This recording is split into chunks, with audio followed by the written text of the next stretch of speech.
Hello guys, itong printer ko ay L3150. Laging may tama pag nagno-nozzle check tayo. Dahil sa lagi ako nagno-nozzle check, nasira yung head. Ngayon, isa sa sumira ay ito. Yan, yung ink pad na yan. Ayan, kung makikita nyo itim na yung pad. Ayan, ilayo ko lang yung camera. Ayan, ganyan siya. So, binuksan ko yung side, itong part na to. Para mamaya tatanggalin natin to. Ayan, tingnan mo yung ink pad nyo. Pwedeng palitan yan. Ito, pwedeng palitan yan. Okay. So, bumili ako ng bago. Ito ang ilalagay natin.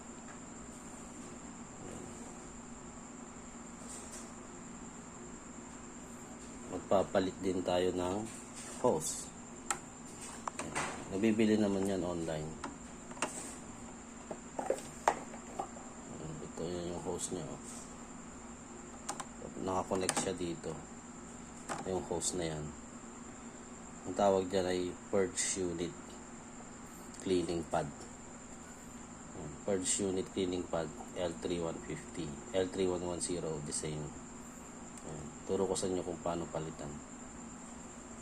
Buksan ko lang to, itaas ko lang to.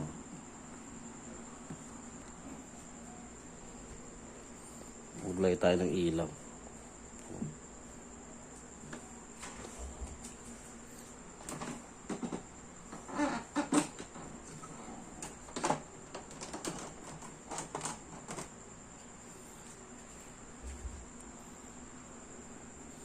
Ayan, kung makikita nyo, ang dumi na, oh.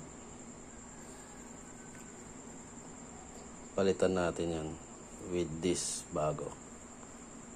Una, tatanggalin mo to buo. Ayan. Alisin mo yan. Bumabalik siya kasi may spring. So, may spring sa ilalim. Hihilain mo yun, tatanggalin mo yun. Pwede mo namang hilain na dito, makikita mo. Ayan, oh. Diba? Ito yung spring. Ayan. Ito yung spring. Tatanggalin mo yan. Yan lang naman yung naka-attach sa kanya eh. Tatanggalin yan. Ngayon, para tanggalin. Itong ginagamit ko na pagtanggal ng spring kasi panghila ko yan. Ayan. Madali lang siyang gamitin. Ginagamit din ito sa stickers. Pang kot-kot. Pag gumagawa ng sticker. Ayan. So, ito ang gagamitin mo yung hook. Ayan, tanggalin natin.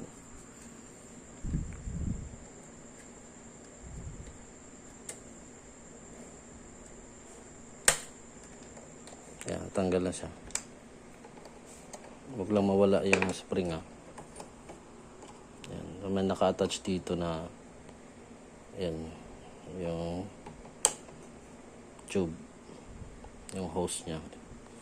Ito ang papalitan natin.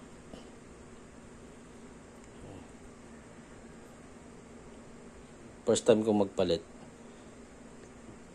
examine muna natin yung assembly nya. So makita mo may spring. May spring siya.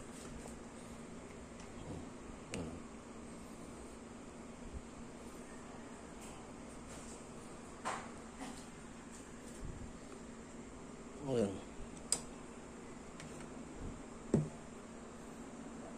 Ang pagtanggal nito guys, yung purge unit pad na yan. Ito. Pisilin mo, pababa. Ayan. Pisilin. Tapos, ayan. Pisilin mo lang tapos, kasi dito may lock siya dito. Ayan.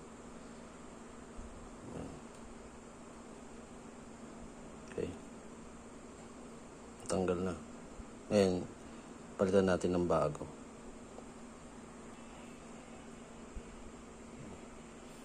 Lagyan natin yung bago.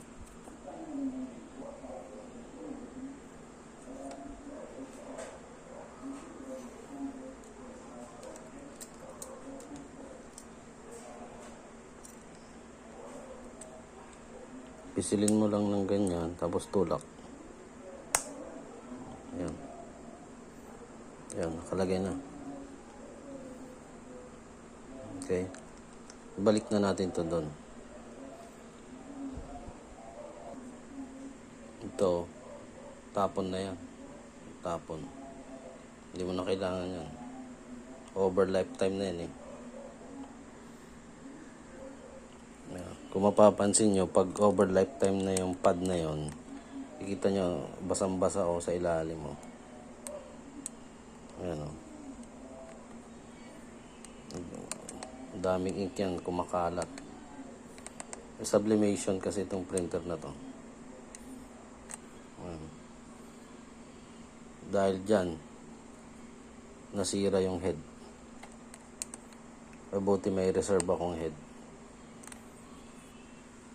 Kaya pag yung mga yung lagi kayong nag-nozzle check tapos ayaw ayaw luminis, laging may lagpas dun sa guhit, putol-putol. Huwag kayong basta-basta magno-nozzle check. Check nyo yung pad nyo na yan. Hindi, nasira talaga yung head ko dahil dun sa pad na yan. Papalitin ko rin tong hose na to.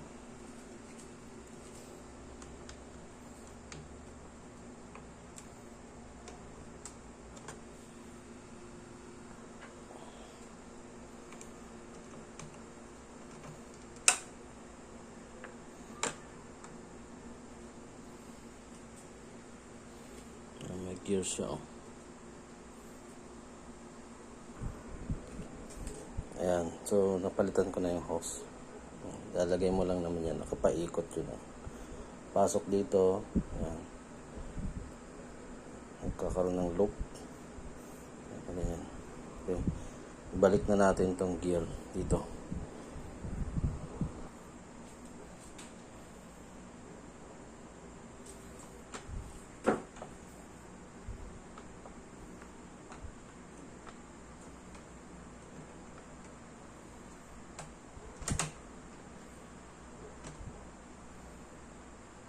Ayan, screw.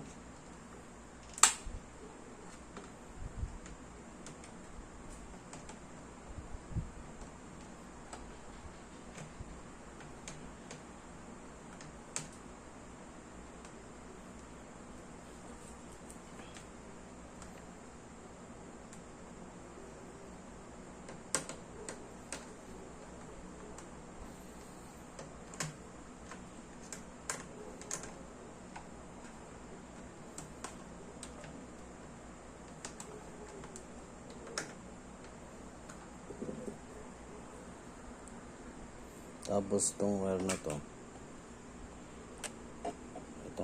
to, yun yung papasok natin dun sa first unit pad dito. Ayan.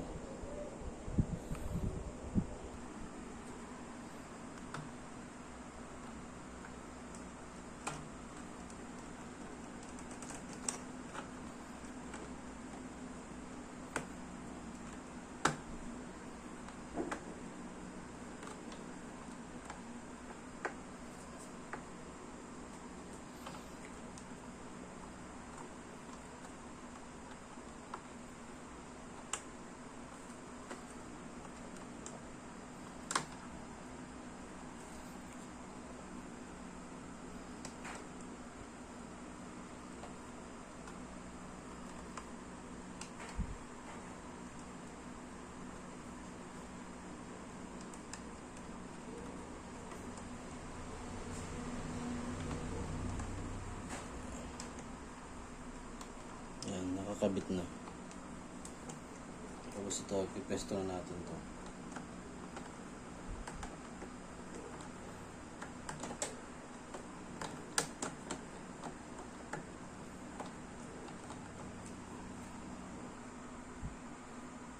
Yan, pag naipesto mo na to, yung spring naman, i-hook na natin yung spring. Mauna pala doon sa loob, tanggalin muna natin to ulit Pag ilalagay nyo ito yung spring, gamitan nyo ng tweezer. Ayan, nalagay ko na yung spring doon sa loob.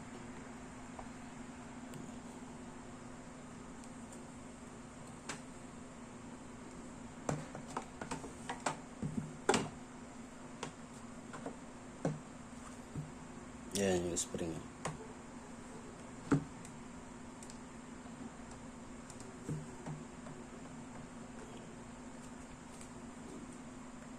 Ayan, kita nyo yung spring. Ayan, ito. Ayan. Dudukutin natin yun. Tapos ikakabit natin dito. Kaya ang gamitin nyo yung may hook. Para madali lang ilagay. Naku, nahulog pa. Ulit. Ayan, nai-hook ko na. Ayan, gamit to. Ito, ipesto na natin. Ayan.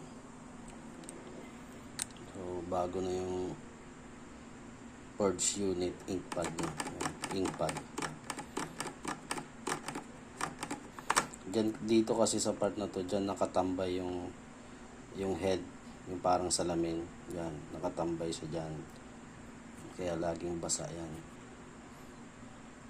Ngayon, pag over lifetime naman na, nagsusoak na.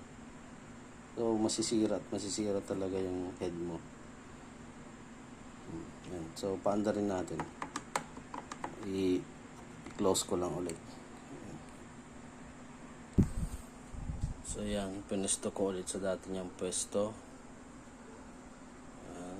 Yan yung ink tank ko, punong-puno na. Kaka-cleaning, kaka-purge, kaka-ink charge. Punong-puno na eh. Oh. Sublimation ink yan. Ayan, nag-power siya, nag-initialize. Okay yung ginawa natin. So magpiprint tayo. Actually maganda na ang printing natin. Printing nito eh.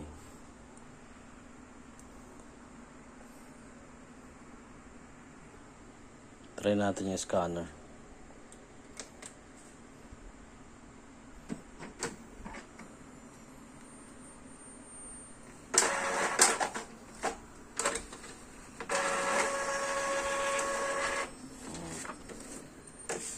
One more time.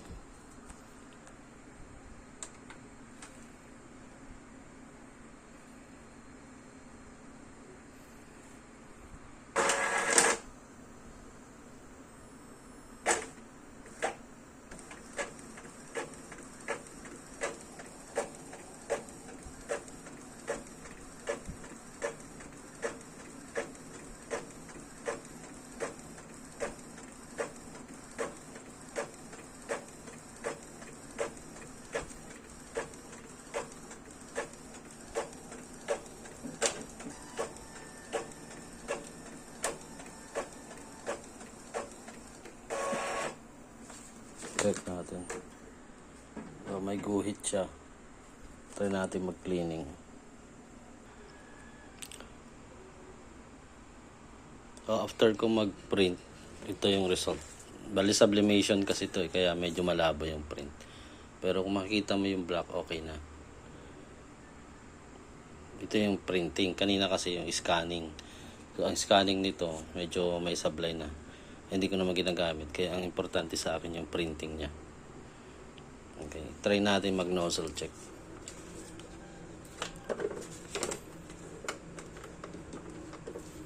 Yan. Pag nozzle check na hindi ka dadaan dun sa drawing software, long press mo to 3 seconds. Tapos power. Sabay. Yan. Okay, antayin natin yung result. Tingnan natin yung bagong pad. Ano yung tsura? Yan. Puti pa.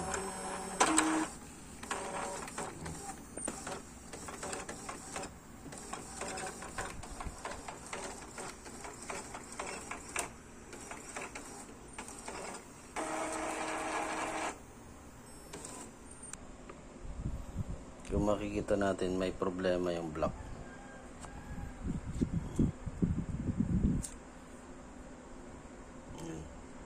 cleaning gagawin natin dyan. Hindi ko na ipapakita yon kasi alam niyo naman na kung paano mag-cleaning, di ba? So ganun lang, ang ano lang natin, subject natin kanina ay paano palitan yung purge unit ink pad tsaka yung hose. Okay, hanggang dito na lamang guys, maraming salamat sa panonood.